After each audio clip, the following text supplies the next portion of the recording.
Last time you sat down with or have you sat down with a spiritual advisor? You, the spiritual advisor. Well, I have a lot of people that I have trained, and if I have a question, I can call them and ask them. And I have friends who are professionals in this field, and if I need assistance outside of what comes to me, I will ask them, and they can either verify it or they can, help me change what I'm doing to something more profitable. Now, I really believe we all need a checkup. I mean, a checkup from the neck up. Yes. I mean, we really do. But a lot of us, we feel we're embarrassed. We feel weak if we go to somebody, start crying about even a stranger, like you said. We go to you, crying about my problems. My kids are crazy. How do we get over that embarrassment of seeking advice?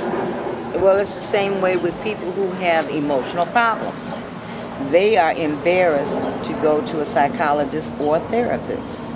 When the need is great enough, you will overcome your fear. There's a wonderful saying. It said, face the fear and do it anyway.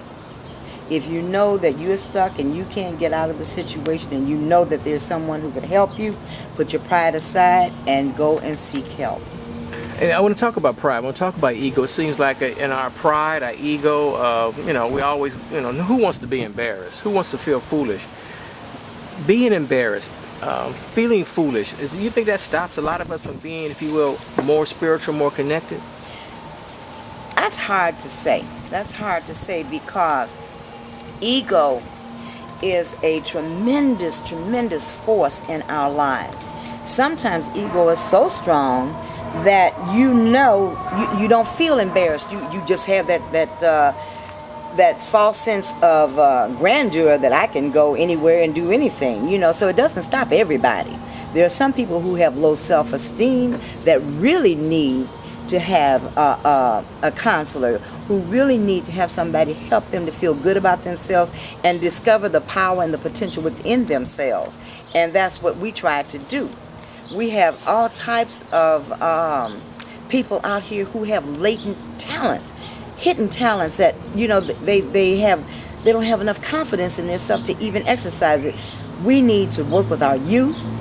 We need to help them to feel good about themselves and to know that a lot of people. I have a young girl in my congregation in her early 20s, and she's been coming for a couple of years. She first saw me on Viewpoint.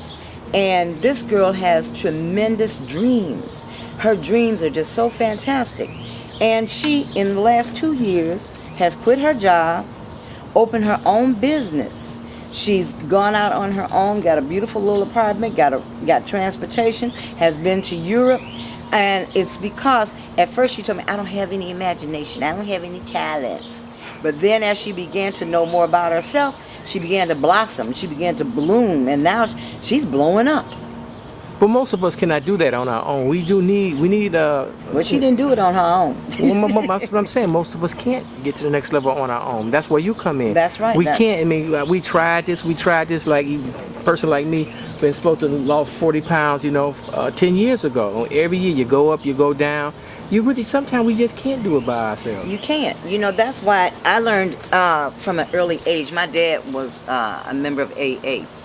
And I watched him as he went out on 12-step calls. A 12-step call is when somebody is in the depths of despair and they're afraid that they're going to take a drink or use drugs or whatever, and they call somebody for help.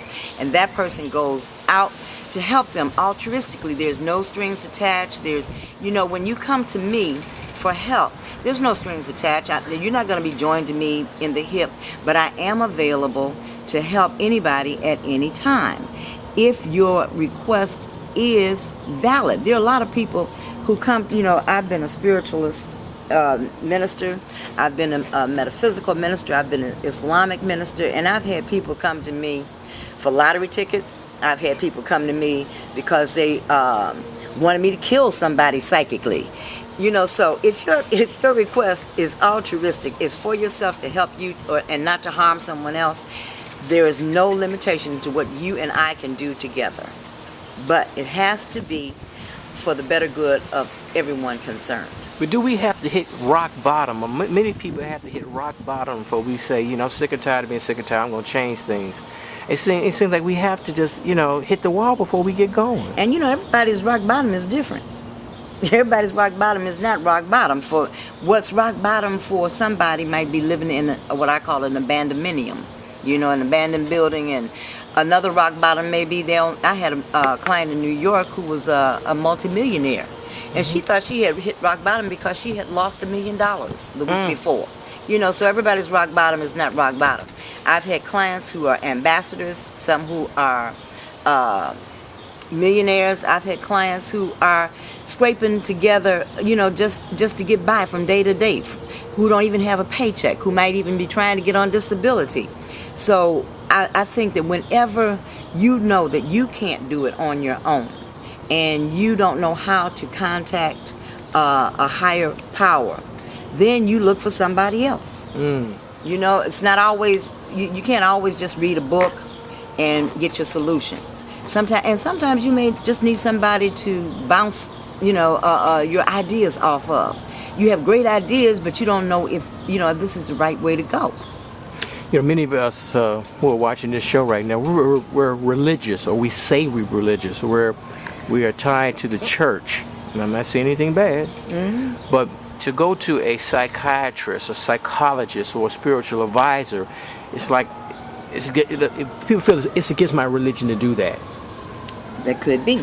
I've been in the ministry, like I said, it'll be 40 years in August. But you're not a traditional Christian minister. No, I'm not. I have been, but I'm not now. I've grown. We have pastoral counseling. If you're going to your pastor for counseling, where do you think his wisdom is coming from? His wisdom is coming from a power greater than him.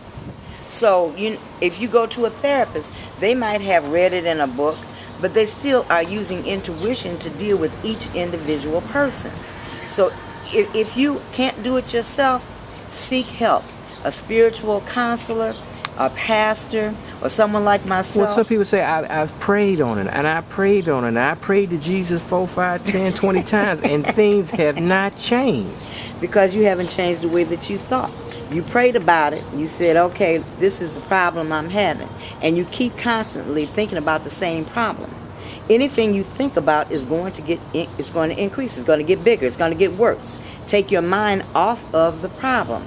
Think about the solution, what you want to happen. Envision it in your mind. And if you're not able to do that, come to me and let me help you see what the alternatives to your problem may be.